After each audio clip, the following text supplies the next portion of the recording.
व्यापक प्रबंध करने चाहिए, क्योंकि जिस तरह लगातार इस तरह की घटनाएं राजस्थान में देखने के लिए मिल रही हैं, वो निश्चित तौर पर सुखद नहीं कही जा सकती हैं, बहुत दुर्भाग्यपूर्ण इस तरह की घटनाएं हैं। तो मुझे लगता है कि गिरफ्तारी के साथ में पुलिस को कुछ एक्शन प्लान भी राजस्थान की जनता को देना चाहिए कि कैसे इस तरह की घटनाओं की पुनरावृत्ति रोकी जा सकती है। हेमंत जी। जोशी साहब, आप तो पुलिस में रहे हैं, पुलिस कार्रवाई भी करती है, लेकिन इस तरह की घटनाएं रुक नहीं रही राजस्थान में। क्या कोई कानून की कमी है जिसका फायदा ऐसे बदमाशों को मिलता है, या फिर हौसले ही बदमाशों के इतने बुलंद हो चुके हैं कि बदमाश कहीं भी इस तरह की हरकत करने से पहले कतराते नहीं है, सोचते नहीं है, पुलिस का डर नहीं है? सर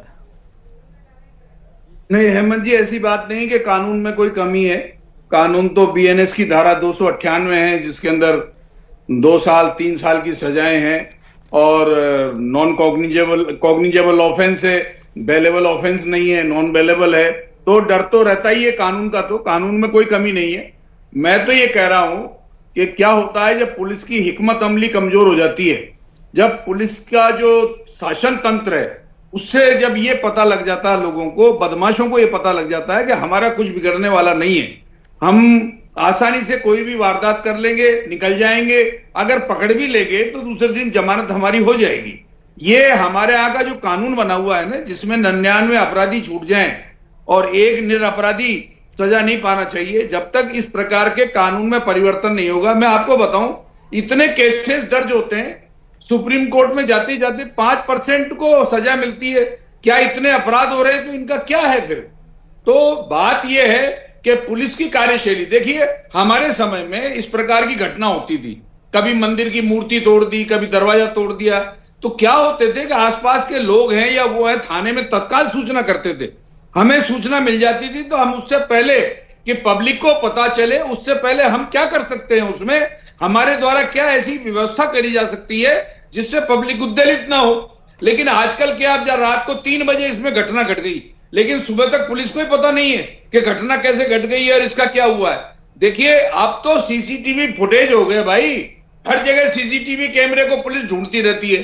हमारे समय में सीसीटीवी थोड़ी थे, जनता की सूचनाओं के आधार पर ही अपराधी पकड़े जाते थे, और निगरानी भी उन्हीं के माध्यम से करी जाती थी कि भाई कहीं अगर अपराध हो रहा है, कहीं कोई जानकारी है, इस प्रकार की बात हुई है, तो उसकी सूचना हमें मिल जाती थी और हम पहले पकड़ लिया करते थे। अब आजकल क्या, पुलिस के काम करने के तरीके में परिवर्तन आ गया, जिसका खामियाजा ये भुगता जा रहा है। दूसरा क्या है, राजनीतिक तौर पर हमारे देश में धर्म को लेके आम संप्रदायों में आपस में राजनीतिक तौर पे एक तनाव पैदा किया जा रहा है, जिसकी गंभीर जो है, ये बहुत बड़ी बात कह रहे हैं सर।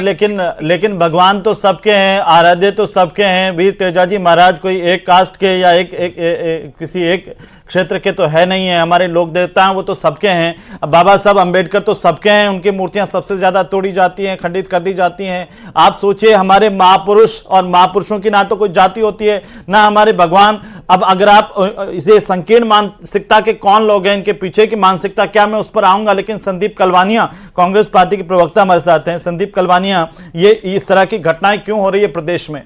क्योंकि पूर्व मुख्यमंत्री अशोक गहलोत ने भी आज ट्वीट किया, नेता प्रतिपक्ष टीकाराम जूली ने भी, और बाकी तमाम कांग्रेस के नेताओं ने भी पूछा कि भाई आस्था के साथ ये खिलवाड़ जो है वो क्यों हो रहा है, बर्दाश्त नहीं करेंगे।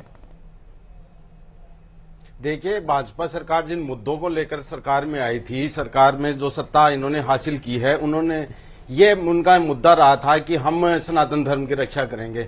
यहां उल्टा ये हो रहा है कि मुख्यमंत्री खुद भजनलाल शर्मा जी के विधानसभा क्षेत्र में इस तरह की घटना घट रही है और मंदिर तोड़े जा रहे हैं, सनातन धर्म की जो बातें कर रहे हैं, मंदिर मस्जिद की बात हो रही है, धर्म की बात हो रही है, जाति की बात हो रही है।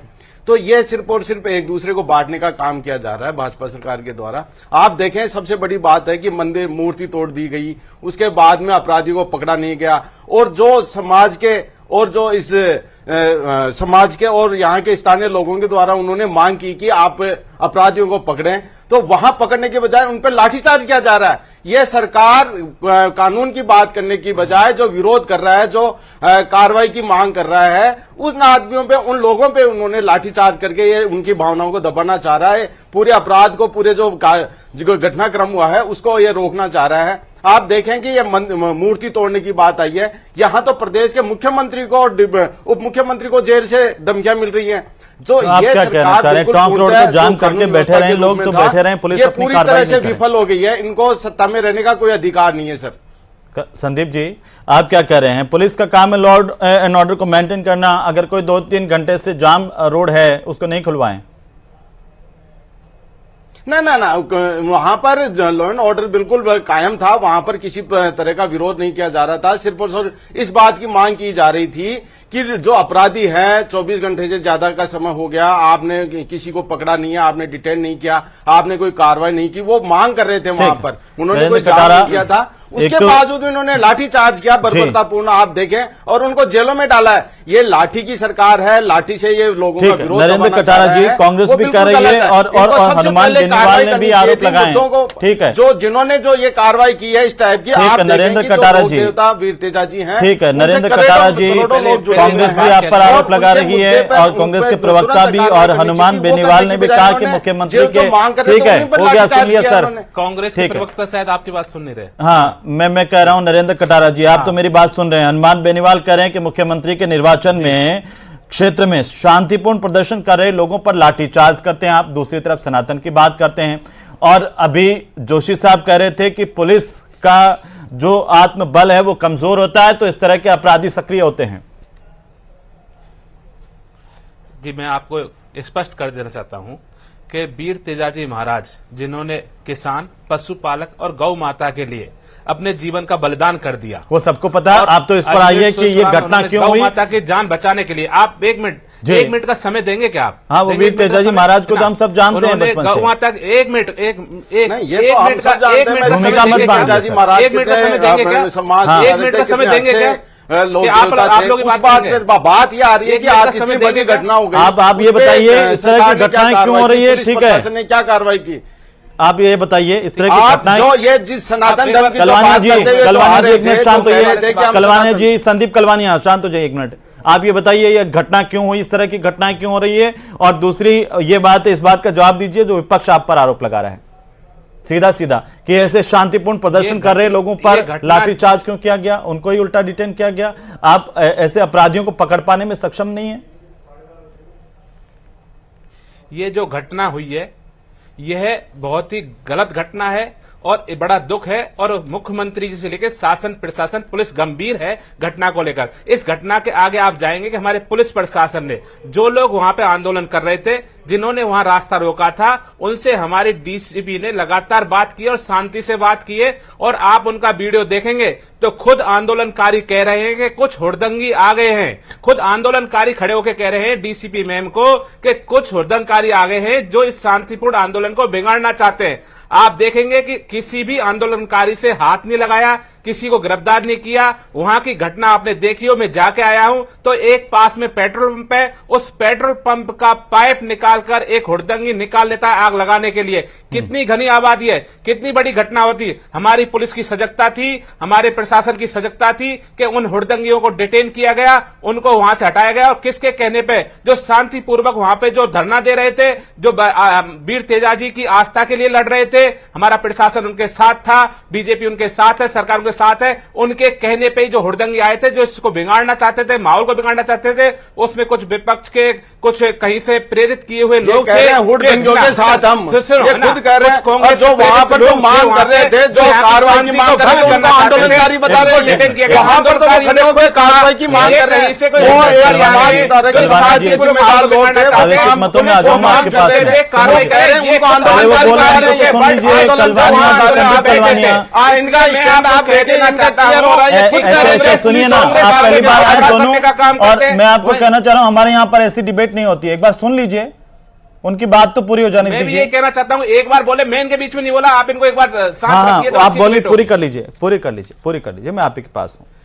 बात इतनी हुआ, शांतिपूर्वक आंदोलन चल रहा था, हमारा पूरा पुलिस प्रशासन खड़ा था, उन्होंने रास्ता रोका, उन्होंने वहां पे मांग रखी, तो हमारी डीसीपी जो वहां पे हैं तेजस्वी गौतम जी उन्होंने बात की और समझाया। उसी समय कुछ हुड़दंगकारियों ने पेट्रोल पंप की तरफ बढ़े और पेट्रोल पंप का पाइप निकालकर आगजनी की कोशिश की। तो उन्हीं आंदोलनकारियों में जो लीडरशिप थे, उन्होंने कहा कि उन हुड़दंगकारियों को खदेड़िए, नहीं तो ये शांति भंग करेंगे और माहौल खराब करते। उनको डिटेन किया गया, उनको वहां से भगाया गया। आंदोलनकारियों के साथ चर्चा हुई, उन्होंने कहा है कि सुनिए ना हमें कटारा एक साहब। सीमित समय में गिरफ्तारी चाहिए, अच्छा, तो हम कटारा गिरफ्तारी साहब। करके देंगे। कटारा साहब, कितने लोग डिटेन किए गए? जी जी, कितने लोग डिटेन किए गए? रिटेन नहीं, उनको गिरफ्तार 12 लोग हैं, 12 लोग 12 हैं। लोगों को एक भी जयपुर का नहीं है, एक भी सांगानेर गिरफ्तार का किया नहीं गया है। है, गिरफ्तार किया गया आप है। देखिए, मैं कह रहा हूं 12 लोग गिरफ्तार हुए हैं। पेट्रोल पंप से गिरफ्तार किया है, हाँ, 12 लोग आगजनी की गिरफ्तार कोशिश किए कर आपने। रहे थे, उनमें जी जी जी बिल्कुल जी, मैं ये कह रहा हूं 12 में से एक भी सांगानेर का नहीं है, ठीक लोकल है, नहीं है। एक भी सांगानेर का नहीं, सब बाहर के लोग थे। और मैं ये कह रहा हूं कि अभी जोशी बिल्कुल, साहब कह तो रहे आतंककारी थे थे। कि पुलिस का डर नहीं रहा लोगों में, बदमाशों में, जो कोई भी आएगा और यहां पर कभी बाबा साहब अंबेडकर की मूर्ति तोड़ के चले जाएगा, कभी जो है वो भगवान देवनारायण की मूर्ति को कोई खंडित कर देगा, और कभी जो है वो वीर तेजाजी महाराज की मूर्ति को कोई खंडित कर देगा। ऐसा क्यों हो रहा है? मैं जोशी साहब की बात को मैं बिल्कुल कहीं खारिज नहीं कर रहा, लेकिन अपराध एक दिन में खत्म नहीं होते। अच्छा। हम लगातार भजनलाल सरकार अपराध में कमी अच्छा, एक ला बात रही है। बताइए। रात छुपे कोई सुने ना, चोरी छुपे कुछ सुन कर लीजिए, जाता है। सुन सुनिए लीजिए। आप क्वेश्चन पूछ लेते हैं, आंसर सुनते हाँ, ही नहीं है। आंसर मैं घुमा आप सुन फिरा तो के लीजिए आंसर तो वाला मैं- आदि नहीं ना, हूँ। सुनिए ना, नहीं। मैं पूछना चाह रहा हूँ, मैं भी सुन घुमा फिरा लीजिए। कहने वाला हूं, मैं ये कह रहा हूं, कटारा जी अपराध- सुनिए ना, अपराध जीरो नहीं हो सकता, लेकिन ठीक है, कमी लाई जा अपराध सकती जीरो है। नहीं हो हाँ। सकता। मैं आपसे जानना चाहता हूं, 15 सितंबर 2024 को डी के कामा में बाबा साहब अंबेडकर की मूर्ति को एक महीने में 2 बार तोड़ा गया। अपराधी कहां है? पूछ लीजिए, फिर मैं बोलूंगा। आप भी हाँ, बोलिए ना, पहले कामा का जवाब दे दीजिए। अपराधी कहां है? हाँ हाँ, अब आप सुन लीजिए कि जब से भजनलाल सरकार आई है, मैं कह रहा हूं अपराधी का, कामा का। आप जब से भजनलाल सरकार आई है, ये तो सवाल थोड़ी है मेरा। आपको बता रहा हूं, सीधा सवाल और सीधा जवाब मैं दीजिए ना आपको- सर। मैं कह रहा हूं वो मूर्ति खंडित करने वाले अपराधी कहां हैं? मैं क्या कह रहा हूं, मैं आपको बता रहा हूं ना, तो आप सुनिए कि हम क्या हाँ, क्या कर बताइए। रहे हैं, अपराधियों को कैसे पकड़ रहे, कहां पकड़ मैं रहे, ये नहीं आपका कर रहा हूं सवाल कैसे जवाब दे पकड़ते, रहा छोड़ हूं दीजिए, वो तो ना। जोशी साहब बता देंगे कि आप कैसे पकड़ते हैं। सुनिए ना कटारा साहब, मेरा सीधा सवाल है, अरे हम भी जानते मूर्ति हैं कैसे खंडित पकड़ की रहे हैं। घटनाओं का सुन लीजिए, एक एक जवाब दीजिएगा। टोंक के खजुराहो की घटना 10 फरवरी 2025 भगवान देवनारायण की मूर्ति खंडित की गई। एक महीने पहले की घटना है, माफी चाहूंगा। टोंक के खजुराहो में बाबा साहब अंबेडकर की मूर्ति खंडित हुई थी। एक महीने पहले भंडारेज में देवनारायण भगवान की मूर्ति खंडित की गई थी। उसके अपराधी कहां हैं? जानकारी भी नहीं होगी आपको, जी, क्योंकि आप बिना तैयारी के सिर्फ 2 लाइन रट करके आ जाते हैं। बताइए ना मुझे, अरे चुप आप क्यों है? कोई आप मेरे समझ में नहीं आती। आप मेरे से पूछोगे कि वो साइंस की रॉकेट कहां गई, क्या नहीं गई, आपको मैं रॉकेट नहीं पूछूंगा। आप साइंटिस्ट नहीं हैं, आप विश्व की सबसे बड़ी पार्टी के प्रवक्ता बन करके आए सर। आप जो तैयारी करके, अरे भैया आप सुन लीजिए, आप जो तैयारी करके आओगे वही मैं बोलूं, ऐसी डिबेट कहां होती है? आप ज्यादा समझदार, ज्यादा होशियार है क्या आप? मैं आप जो पूछोगे, मैं अपराध में बात करने आया हूं। वो रामलाल को मैं पकड़ा ज्यादा नहीं होशियार गया, हो गया। गोविंद सिंह को पकड़ा नहीं गया, रामेश्वर आप को पकड़ा नहीं गया, इस पे मूर्ति तैयारी तोड़ने करके आए घटनाओं हो। को मैं लेकर बताऊंगा बात अपराधों करें, पे क्या कैसे काम हो रहा है। कैसे जवाब देंगे? भजनलाल दोस्तों सरकार साहब अपराधों हंस पे रहे हैं क्या आप। काम कर रही है, कैसे अंकुश लगा रही है, मैं वो बात करूंगा ना। आप पूछो मेरे को तो ये बताओ ना, सरकार बड़ी संवेदनशील संवेदनशील है। भांडारेज में भगवान देवनारायण की मूर्ति तोड़ी गई, खंडित की गई, एक महीने पहले घटना है। उसके अपराधियों को पकड़ा कि नहीं पकड़ा, जानकारी है आपको? अरे आपका क्वेश्चन पूरा हो जाए तो मैं जवाब दूंगा। हाँ, दे दीजिए ना, मैं पूछ रहा हूं, जानकारी है? बताइए। सुन, मैं क्या कह रहा हूं, जानकारी हमको, सारी जानकारी हमको है। आप तो बताइए ना, मैं सुन रहा हूं सर। डिक्टेटर के रूप में बोल रहे हैं, मैं सुन रहा हूं, कोई नहीं बोलेगा। बताएंगे कटारा साहब। एक मिनट, मेरा सवाल सुन लीजिए दोबारा से। ये 2 सवाल स्पेसिफिक है, इसका जवाब स्पेसिफिक आना चाहिए। भांडारेज में भगवान देवनारायण की मूर्ति खंडित करने वाले अपराधी 10 फरवरी 2025 को टोंक के खजुरिया गांव में बाबा साहब अंबेडकर की मूर्ति खंडित करने वाले अपराधियों की गिरफ्तारी हुई या नहीं हुई? हाँ या ना? अब मैं कोई आपकी पाबंदी, मैं जवाब दूंगा, आप जवाब सुन लीजिए पूरा, ठीक है ना? आप जवाब सुन लीजिए। भजनलाल सरकार जब से आई है, कौन सा पेपर पढ़ रहे हैं महाराज आप? कौन सा पेपर लेकर के आए? मैं जवाब सुन लूं? मैं पागल लग रहा हूं आपको यहाँ पे बैठ के? बोला है वो हम जवाब दे रहे हैं। नहीं, आप अपने हिसाब से, मैं आपको मूर्ति खंडित करने वाले अपराधियों की बात कर रहा हूं, आप ड्रग तस्करों की बात करेंगे? क्यों आप क्यों डिबेट कटारा जी, आपको ही बोलना है तो? कटारा जी क्यों बुलाते हो जो आपको ही बोलना है तो? कटारा जी, आप क्या बोल रहे हैं सर? आप इतनी बड़ी पार्टी के प्रवक्ता होकर के आपको नॉलेज नहीं है? आपको मैं मेरे पार्टी की बात रख रहा हूं, मैं कोई आपका कटारा साहब, जब बात अपराध पर होगी, आप पार्टी का पक्ष रखने आया हूं भैया। कटारा साहब आप सुन लीजिए, मैं पार्टी का पक्ष रखने आया हूं। मैं यही तो पूछ रहा हूं, आपकी पार्टी का पक्ष ही तो सर। ठीक है, राजेश बुनकर हमारे साथ जुड़ चुके हैं आरएलपी के एक मिनट आ रहा हूं आप जवाब नहीं देना चाहेंगे? अरे सर आंकड़े मेरे पास है। भजनलाल सरकार ने बहुत अच्छी कार्रवाई की अपराधों पर। मैं तो लगातार अपराधों में कमी की है, आप सुनना नहीं चाहते। सर सुनिए ना, मैं भाषण सुनने के लिए थोड़ी बैठा हूं, मैं मूर्ति खंडित करने वाले प्रकरणों पर बहस कर रहा हूं। मैं भी आपका भाषण सुनने के लिए नहीं आप बैठा। मूर्ति खंडित करने वाले प्रकरणों की जानकारी दे दीजिए, लाइए, मैं सुन रहा हूं। अरे मैं क्या कर रहा हूं, मैं तो अपराधों में हमने कमी लाई, सारी जानकारी दे रहा हूं। आप सुनना क्यों नहीं चाहते? आप कहीं से बाइस्ट हो क्या? एक ही चीज पढ़े रहो, सुन लो ना। मैं सारी चीजें सर मैं मूर्ति खंडित करने वाले पर बहस कर रहा हूं, तो आप जाके पूछिए। आप श्रीमान जी, आप सुनो, आप पहले कह रहे थे, अरे जी आप पहले विषय कह रहे थे कि हमने आंदोलनकारियों को पकड़ा। आपको क्लियर किया, हमने किसी आंदोलनकारी को नहीं पकड़ा। आरएलपी के प्रवक्ता हमारे साथ हैं, ठीक है। हमने खदेड़ा, हमने किसी को नहीं खदेड़ा, ठीक है ना। आप मैं नहीं कह रहा हूं, आप तो मैं जवाब विपक्ष आप पर आरोप लगा रहा है सर। मैं तो आपको जानता भी नहीं हूं, पहली बार मुखातिब हो रहा हूं। राजेश बुनकर जी, राजेश बुनकर जी बोलिए। कौन सी रिश्तेदारी आपके साथ? वो बोल रहे हैं कि हमारी सरकार लगातार कार्रवाई कर रही है और हमने ऐसे असामाजिक तत्वों पर बार बार कार्रवाई की है। ड्रग माफिया पे भी हमने बहुत कार्रवाई की है, बजरी माफिया पे भी की है। प्रदेश में अपराध नियंत्रित हो गया है। बोलिए। जी मैं तो यही कहना चाहूंगा, जब भी कोई अपनी आवाज उठाता है तो इनकी जो नीति है जो दमनकारी रही है। जब भी कोई आवाज उठाता है, जब भी चाहे शिक्षा का क्षेत्र मानो, आप सामाजिक सरोकार से कोई जुड़ा हुआ मामला मानो, या कोई भी ऐसा कोई प्रकरण रहा हो, लाठी चार्ज का काम इनका रहा है। इनके पास फैक्ट नहीं है, ना मुद्दे हैं, ना इनके पास जांच है, ना इनकी कोई कार्यशैली रही है। आज जो ये प्रकरण हुआ है बड़ा निंदनीय है। सामने है हमारे जो कार्यकर्ता थे, सामाजिक रूप के कार्यकर्ता थे वहां पर, और लोग थे बड़े छोटे जो भी है, जिनकी भावनाएं लोक देवता तेजाजी महाराज से जुड़ी हुई है, आस्था की जो प्रतीक है उनसे जुड़ी हुई है। अगर ऐसे प्रकरण है तो इस तरह उन पर लाठीचार्ज करना, उनके साथ में उनको भगा भगा करके उनके बाल पकड़ करके, आपको पता है कितने लोग थे, वीडियोस वगैरह में इनमें देखें तो ऐसा लग रहा है कि जैसे किसी आतंकवादी को पकड़ करके ये घसीटते हुए लेकर के जा रहे हैं। ठीक है, इन पर इनका कोई स्पष्टीकरण नहीं है। अगर किसी नरेंद्र कटारा जी गलत सूचनाएं दे रहे हैं। किसी भी नहीं गलत, मैं आ रहा हूं, गलत नहीं दे रहे। मैं आपसे जानना चाहता हूं, अगर आपके ध्यान में आदरणीय माननीय प्रवक्ता महोदय नरेंद्र कटारा जी, आपके ध्यान में अगर मूर्ति खंडित करने का एक भी प्रकरण है जिसमें सरकार ने कठोर कार्रवाई की और सजा हुई है, तो कृपया बताएं। अभी सांगानेर में वीर तेजाजी की मूर्ति को खंडित किया गया है।